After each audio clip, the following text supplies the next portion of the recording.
Puppet Governments is a deliciously thematic card in Twilight Struggle. One can visualize the US propping up some sketchy local governments in exchange for support against the communist enemy. But how does this card work best in the game? Tune in now to find out here on Legendary Tactics. Puppet Governments is a solid event for the US and a tough one for the Soviet player to manage. It isn't disastrous, but it definitely gives the American a foothold in some areas that would otherwise be unreachable. Is it worth sending to the space race, though? And under what circumstances? We will examine this all now.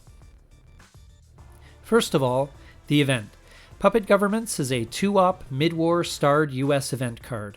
Triggering the event allows the US to place one influence in up to 3 different countries which do not currently have any influence from either side. For the USSR, this is a bad event to give to the US in general, but it does depend on how far along you are in the game. Obviously, this is a card that can be tremendously impactful early in the mid-war, but it loses some value over time as more and more of the world falls under the influence of one power or the other, and options for American play become more limited. So, especially if there are some battlegrounds that are otherwise out of reach for the US player, you will likely have to consider this card for the space race. Even if the US isn't using it to get a foothold in a region that they are otherwise locked out of, there are almost always one stability non-battlegrounds that can be targeted, which can gain them presence in a region or can prevent your domination or control. If you choose to play the card and not send it to space, do you take the ops before the event or vice versa? It's tough to say. Taking the ops first might allow you to drop some influence where it is needed to block the US from placing event influence there, which is a good thing. The bad thing is that this approach gives the American player essentially 2 turns in a row, a 1-2 punch where they can follow up on a move which places puppet government influence. One of the big risks here is realignment. For example, where the Soviets take the ops first, the US could follow up with a puppet government-funded influence in Nicaragua and Haiti, and a strong realignment of Cuba immediately afterward. So, do you take the ops after the event is triggered?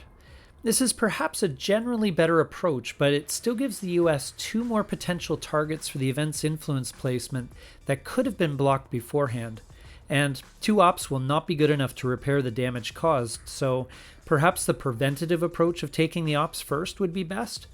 The jury is out on this one, as there is no clear answer. Just do the best you can based on the board situation. Try to limit the targets out there in advance, or leave a particularly obvious choice open that can be immediately cooed with the card's operations points after the fact, like a 1 stability battleground in Africa. For the US, this can be a great card and you're going to want to use it for the event. From a certain perspective, puppet governments can be viewed as the US version of de-Stalinization, although you don't need to relocate influence and it only affects 3 countries, not 4. But it mainly works in a similar way, in that it can get you to places that are otherwise out of reach. It is generally better if the USSR plays this one for you, but if you see opportunities with this event, then by all means use it. This is an event that certainly becomes less effective the longer the game goes, so keep that in mind. Obviously, if you are placing in battleground states, you will want to play this event at DEFCON 2 so that your gains can be consolidated before a Soviet coup can be attempted. If it is not used as a way to get into battlegrounds, it can also be used, as stated earlier, in helping to prevent Soviet domination or control of a region, or to set up a cool realignment opportunity.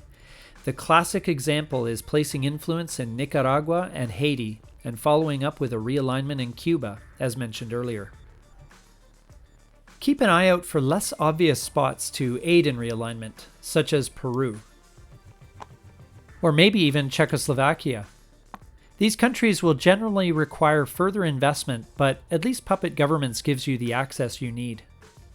So in summary, the USSR will need to consider this card for the space race, especially if you are early on in the mid-war and there are likely lots of potential candidates for the event.